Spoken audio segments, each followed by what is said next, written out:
How to create a rain video effect with Capcut PC. First, open Capcut and import your video. Now import the rain video over the main video. Then select the rain video. Go to Basic tab and find Blend option. Then select Screen. Then go to the Mask option. Click on Add Mask and select this Pen Mask. Now we have to mask these windows to make rain outside of the window. So select the 4-pointer of the window like this and mask has been added. Now do the same for all of them.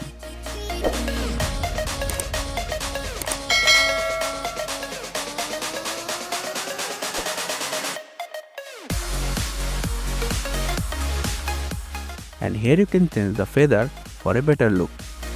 Now let's see the preview. So that's how you can create a rain video with Capcut PC. Thanks for watching.